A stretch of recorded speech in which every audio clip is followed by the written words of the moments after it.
Olha, uma resolução do TSE suspendeu as consequências legais para quem não votou nas eleições do ano passado. Quem tem pra gente informações sobre esse assunto é o repórter Alan Garcia. Alan que está com a gente ao vivo. Boa noite, Alan. Quais são as informações? Foi uma decisão monocrática, né? Ainda cabe ser analisada no pleno do TSE, é isso? Boa noite. Oi, Edson, boa noite para você, boa noite a todos que estão conosco nesta sexta-feira. Foi uma decisão somente do presidente do Tribunal Superior Eleitoral, né, o ministro Luiz Roberto Barroso. Isso porque todo o pleno está de férias, né, que só deve voltar a partir de fevereiro. Então, até lá, essa decisão está valendo, né? A partir do retorno às atividades, aí sim, o plenário vai votar essa decisão, né, e ver se ela realmente fica para valer ou se retoma, né, ou se regride. E aí o que é que acontece? Qual é a decisão?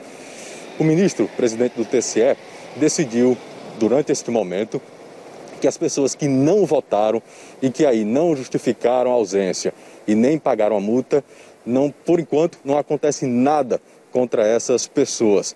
Por quê? A justificativa é a pandemia. O ministro justifica que durante o período das eleições a pandemia estava muito forte, né? A contaminação, a aglomeração também era um momento muito arriscado e muito perigoso para as pessoas saírem de casa e irem aos locais de votação. Então ele achou que durante as eleições, quem não saiu de casa para votar, preferiu ficar em casa, tem então essa liberação, né? Mas não é uma anistia, ou seja, ninguém está liberado né, a partir de agora. Vale durante este momento. Vamos esperar então o retorno do plenário. Isso não deve acontecer antes de fevereiro.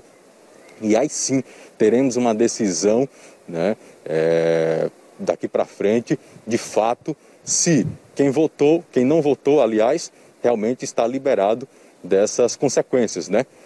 Do pagamento da multa e ter que justificar. Lembrando, é obrigado a votar quem tem entre 18 e 70 anos. Quem não vota e é obrigado, né, tem que justificar a ausência. E quem não justifica tem que pagar uma multa. Mas, por enquanto, essas pessoas estão liberadas deste compromisso com o Tribunal Superior Eleitoral, Edson.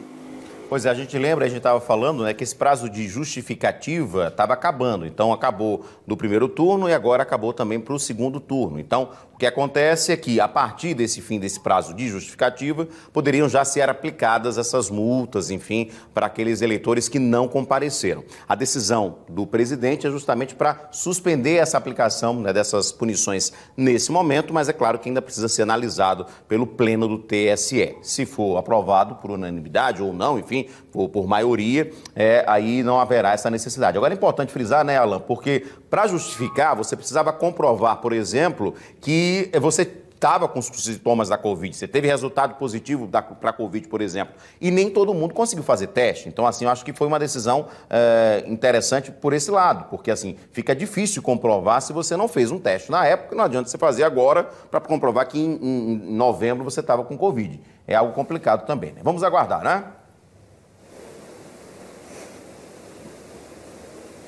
Exato, Edson. Essa também é uma das justificativas do ministro, né? Porque é exatamente isso. Nem todo mundo conseguiu, com facilidade, né, ter acesso a um posto de saúde, a um hospital, para fazer o exame, né? E, consequentemente, ter essa prova de que naquele momento das eleições, né, estava contaminado, estava infectado e não podia sair de casa, né, até para não passar o vírus para as outras pessoas. Então essa também é uma das justificativas do ministro, né? A dificuldade de ter acesso aos exames, a um hospital, a um posto de saúde para realizar o teste da Covid, né? Então está aí mais uma justificativa e a gente fica aguardando o retorno, né, de todos do Tribunal Superior Eleitoral para decidir se vale daqui para frente, né, a decisão tomada mesmo, ou é só momentânea, até o retorno do plenário do TSE. Edson.